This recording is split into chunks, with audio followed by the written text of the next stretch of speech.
آج کا موضوع ہوگا جلد بازی کی سزا۔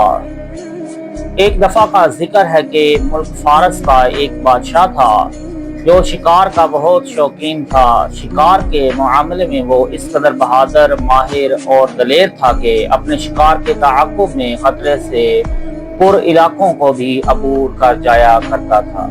بادشاہ نے ایک باز بھی پال رکھا تھا جسے وہ بہت پسند کیا کرتا تھا اور ہمیشہ شکار کے دوران اسے اپنے ساتھ رکھا کرتا تھا۔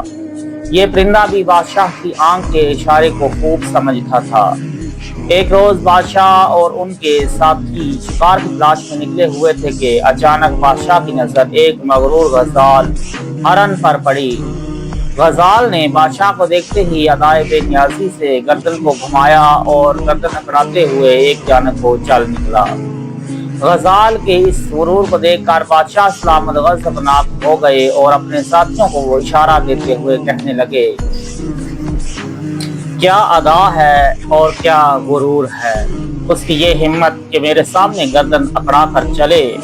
بادشاہ سلامت غصے میں چیخے، رک جاؤ، وہ کیا چیز ہے جس نے تم کو اس قدر مغرور بنا رکھا ہے؟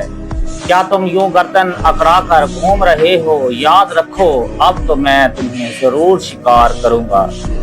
یہ سنتے ہی غزال پلٹا اور آستقی سے قدم اٹھاتا ہوا بادشاہ کی جانب آیا اور بادشاہ کے قریب پہنچ کر وہ اپنے گھٹنوں کے بال بیٹھ گیا اور اپنے اگلے کھور جوڑ کر سر کو یوں جھکایا جیسے آداب بجا لایا ہو۔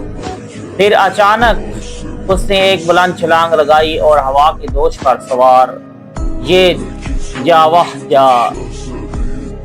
غزال کی اس حرکت نے بادشاہ سلامت کے غصے کو مزید بھڑکا دیا۔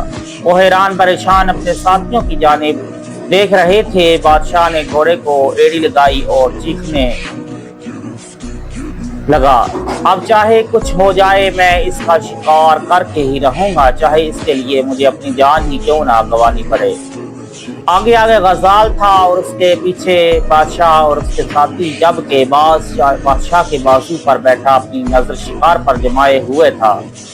وہ لوگ غزال کے تعاقب میں پہاڑی علاقے میں پہنچ گئے۔ وہاں انہوں نے دیکھا کہ غزال فرلانگے پھرتا ہوا پہاڑی میں واقع غار میں چھپ گیا ہے۔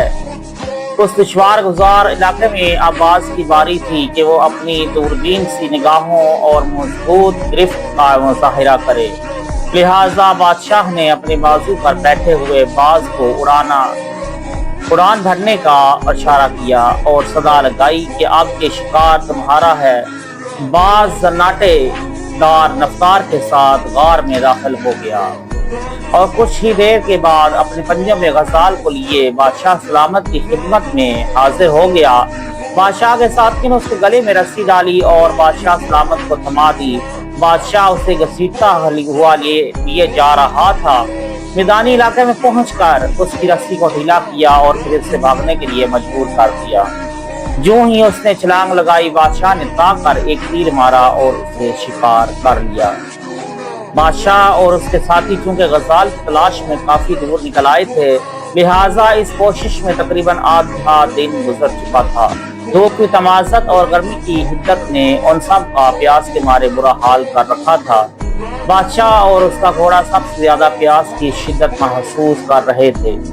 اچانک بادشاہ کو ایک درخت سے پانی کا قطرہ گرتا ہوا محسوس ہوا۔ انہوں نے اپنے باز کے گلے میں باندھے ہوئے چھوٹے سے کٹورے کو اتارا اور اس میں وہ قطرے جمع کرنے لگے۔ جیسے ہی بادشاہ سلامت نے اس کٹورے میں جمع شدہ پانی پینے کی کوشش کی، باز نے فوراً جھپٹا مار کر اسے گرا دیا۔ بادشاہ نے دوبارہ اسے بھر کر پینے کی کوشش کی، باز نے دوبارہ اسے جھپٹا مار کر گرا دیا۔ یہ دیکھ کر بادشاہ سلامت کو بہت غصہ آیا۔ انہوں نے پرندے کو جھڑکتے ہوئے کہا، بے وقوف پرندے، اب اگر تم نے یہ حرکت کی تو میں تمہیں اس گستاخی کی سخت سزا دوں گا۔ بادشاہ نے جب تیسری مرتبہ اس کٹوری کو بھر کر پینے کی کوشش کی تو باز نے اس مرتبہ بھی جھپٹا مار کر اسے گرا دیا۔ یہ دیکھتے ہی بادشاہ سلامت غصے میں آئے۔ انہوں نے میان سے تلوار نکالی اور باز کے ایک بازو پر شدید وار کیا، جس سے اس کا ایک پر کٹ کر زمین پر جا گرا۔ باز نے گرتے گرتے اوپر کی جانب ایک اڑان بھری اور زوردار چیخ کے ساتھ سر کو اٹھا کر درخت کی جانب اشارہ کیا۔